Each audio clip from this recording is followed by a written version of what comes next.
नमस्कार, मैं अंजलि बघेल, माध्यमिक शाला हरदापुर। बच्चों, मैं आज तुम्हें संख्याओं के वर्ग निकालने की बहुत ही आसान विधि बताने वाली हूँ, लेकिन उससे पहले हम देखेंगे संख्याओं के बिंदु प्रतिरूप। शुरुआत करेंगे हम संख्याओं से। तो प्राकृत संख्याएं कहाँ से शुरू होती है? 1, 2, 3, 4, 5, 6, 7, 8, 9 के बाद अनंत तक। हम क्रमागत प्राकृत संख्याएं लेंगे और उन्हें जोड़ेंगे।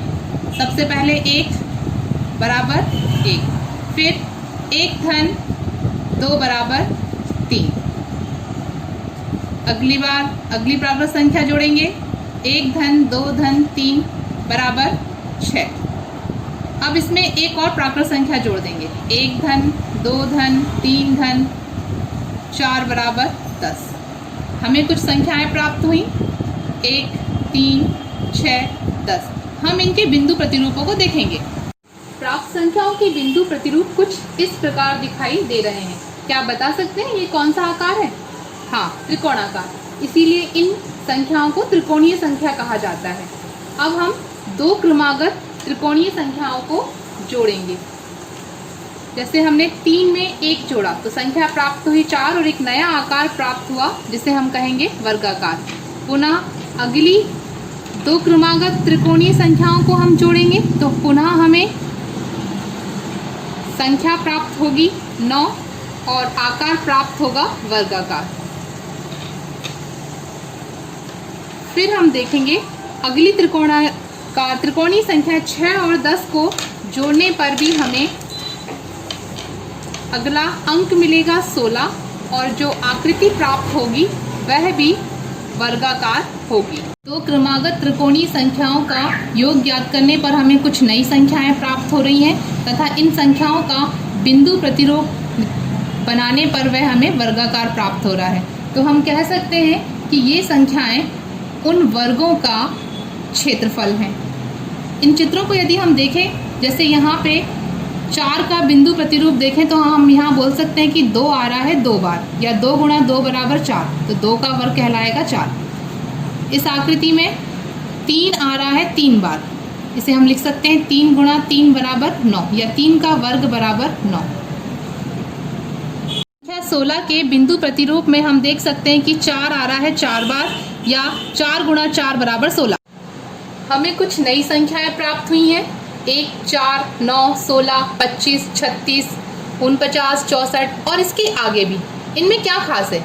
ये किसी वर्ग के क्षेत्रफल हैं जिसकी भुजा प्राकृत संख्या है।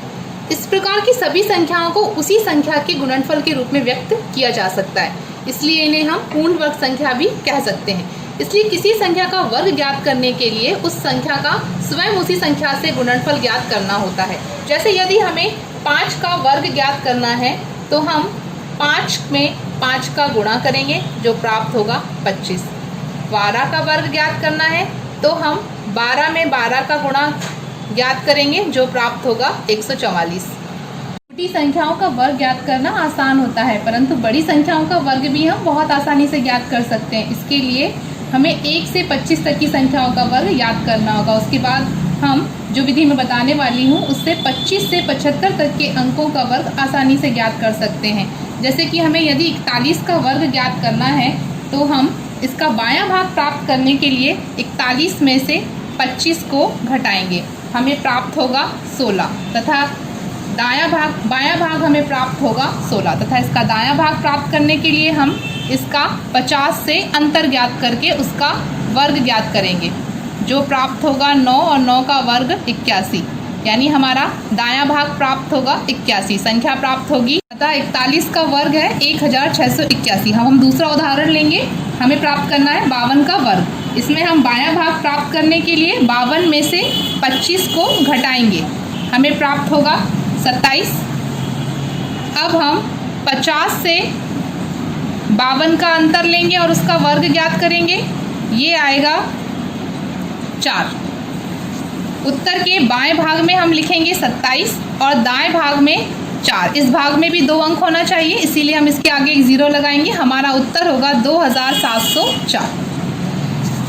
इसी प्रकार हम यहाँ वर्ग संख्या के कुछ बहुत ही रोचक प्रतिरूपों को देख रहे हैं। इन प्रतिरूपों की सहायता से भी हम संख्याओं के वर्ग बहुत ही आसानी से ज्ञात कर सकते हैं। धन्यवाद।